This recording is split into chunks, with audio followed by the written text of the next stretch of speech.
Hello guys, मेरे YouTube channel में मैं सुनीता चौक से एक बार फिर आपका स्वागत करती हूँ। और आज हम पढ़ने जा रहे हैं संज्ञा का पार्ट 3। स्टूडेंट्स, संज्ञा का पार्ट 1 और पार्ट 2 हम पढ़ चुके हैं, समझ चुके हैं, जिसमें हमने जाना है कि व्यक्तिवाचक संज्ञा किसे कहते हैं, जातिवाचक संज्ञा किसे कहते हैं, भाववाचक संज्ञा किसे कहते हैं, द्रव्यवाचक संज्ञा किसे कहते हैं और समुदायवाचक संज्ञा किसे कहते हैं। इन संज्ञाओं को भलीभांति उदाहरणों के माध्यम से समझा है, परंतु परीक्षा में भाववाचक संज्ञाओं को बदलने के लिए भी प्रश्न पूछा जाता है। तो भाववाचक संज्ञाओं की जो रचना होती है वो हम 4 प्रकार से करते हैं। पहला प्रकार हम देख रहे हैं कि जातिवाचक से भाववाचक संज्ञाएं कैसे बनाएंगे। आगे और भी देखेंगे हम कि सर्वनाम से कैसे बनाएंगे, विशेषण से कैसे बनाएंगे। 4 प्रकारों से भाववाचक संज्ञाओं का विभाजन किया जाता है, या उनको बांटा जाता है, या उनको बदला जाता है, या उनको रूपांतरित किया जाता है। तो देखिए स्टूडेंट्स, एग्जाम में किस तरह आता है। यहाँ दिया हुआ है, आप देख रहे हैं कॉलम जातिवाचक, भाववाचक। वो एग्जाम में इस तरह दे दिया जाएगा आपको कि सेवक शब्द से बनने वाली संज्ञा है व्यक्तिवाचक, जातिवाचक, भाववाचक या द्रव्यवाचक। एक नाम होगा आपके सामने, सेवक, सेवा, सेवक राम, जो भी। तो अगर आप पहचान पाते हैं तो आप बना पाएंगे। हमने पूर्व में देखा है वीडियो में कि भाववाचक संज्ञाओं में प्रत्यय जोड़ने से त्व, ता आदि शब्दों को जोड़ देते हैं अगर आप, तो उन शब्दों से भाववाचक संज्ञा बनती है।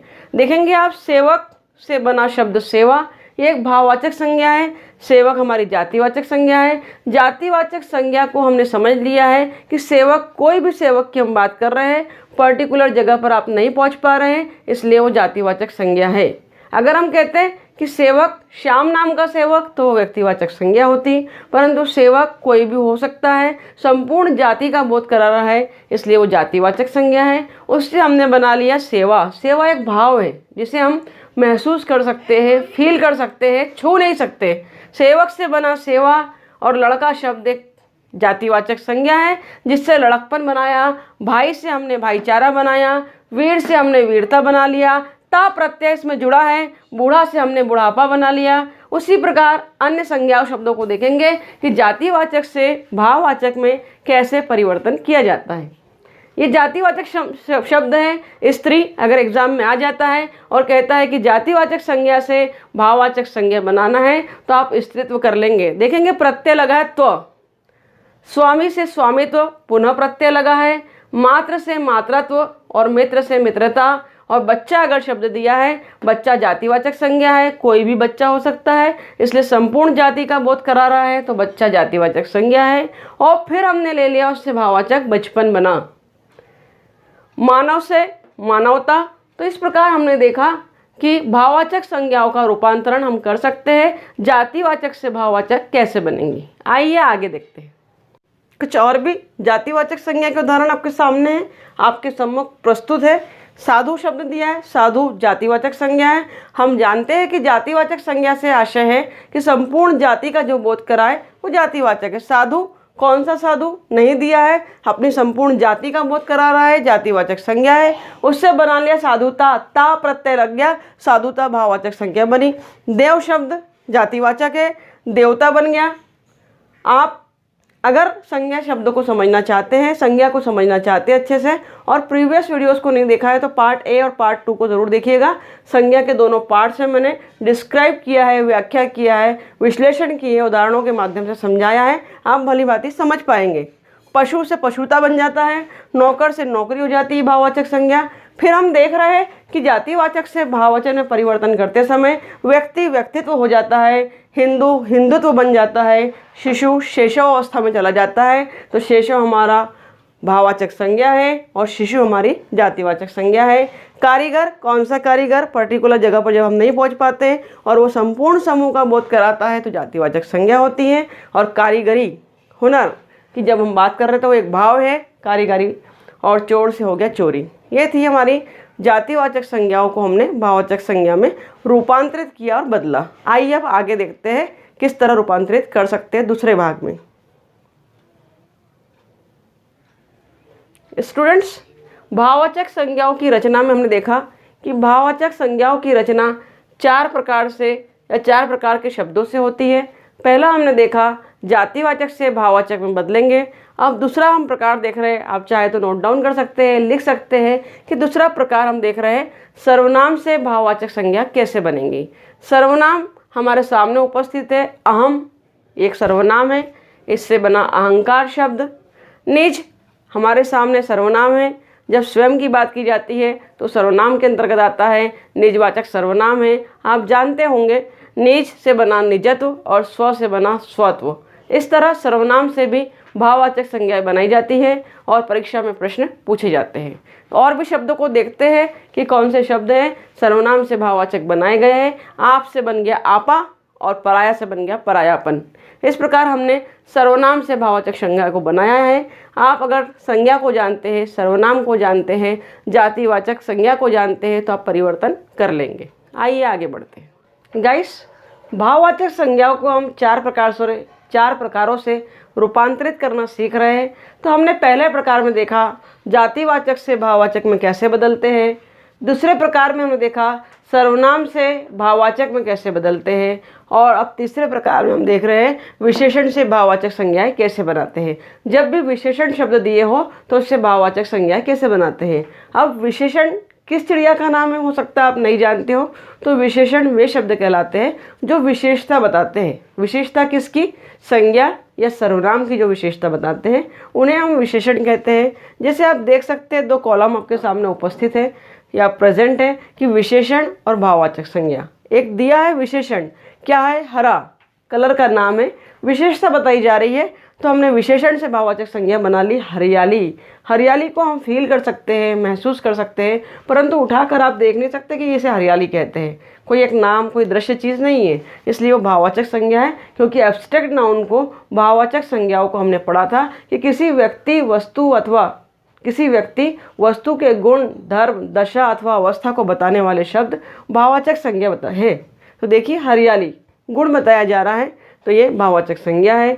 निर्बल शब्द दिया गया है, विशेषण बता रहा है कि वो व्यक्ति बहुत निर्बल है, उसकी विशेषता बताई जा रही है। किसी व्यक्ति के लिए हम कह सकते हैं कि राजू बहुत निर्बल है, राम बहुत निर्बल है, श्याम बहुत निर्बल है। अर्थात निर्बल होना, बल का नहीं होना, तो एक विशेषण है और विशेषण से बना निर्बलता शब्द, ता प्रत्यय लग गया, भाववाचक संज्ञा हमारी बनी। सादा से हमने बना लिया सादगी। सादा भी एक विशेषण है कि बताया गया है कि उसका स्वभाव कैसा है, सीधा और सादा है, विशेषण शब्द है। तो सादगी बना लिया हमने भाववाचक संज्ञा। सफल से सफलता बना लिया, प्रवीण से प्रवीणता बना लिया। प्रवीण का तात्पर्य यहाँ पर होता है किसी काम में कुशल होना, चतुर होना, तो ये भी एक विशेषण है। विशेषता बताई जा रही है कि वह प्रवीण है और प्रवीण से हमने बना लिया प्रवीणता। विशेषण में हम पुनः देख रहे हैं कि कैसे विशेषण शब्दों से भाववाचक संज्ञा को हम बनाएंगे। सफ़ेद से हमने बना लिया सफ़ेदी, ऊंचा से बना लिया ऊंचाई, कायर से बना लिया कायरता, लाल से बना लिया लालिमा, लाल विशेषता बता रहा है पुनः, और उससे बन गया लालिमा शब्द। प्यास से हमने बना लिया प्यासा, प्यास भी एक विशेषण है।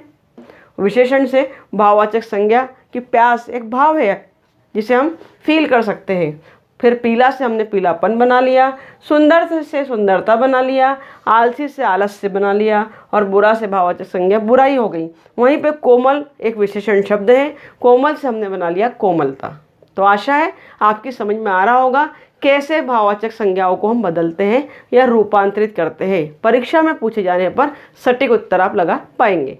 आइए देखते हैं चौथा प्रकार कि क्रिया से कैसे हम भाववाचक संज्ञा में बदलेंगे। भाववाचक संज्ञाओं में हम बात कर रहे हैं चौथे रूपांतरण की, कि हमने बात की थी कि भाववाचक संज्ञाओं को हम 4 प्रकार के शब्दों से या रचनाओं से परिवर्तित कर सकते हैं। अब हम बात कर रहे हैं क्रिया शब्दों से भाववाचक संज्ञाएं बनाना। अर्थात जब क्रिया दी हो, वर्ब दी हो, तो एब्स्ट्रैक्ट नाउन या भाववाचक संज्ञा आप कैसे बनाएंगे। आप देख सकते हैं पहला कॉलम है क्रिया का, दूसरा कॉलम है भाववाचक संज्ञा का।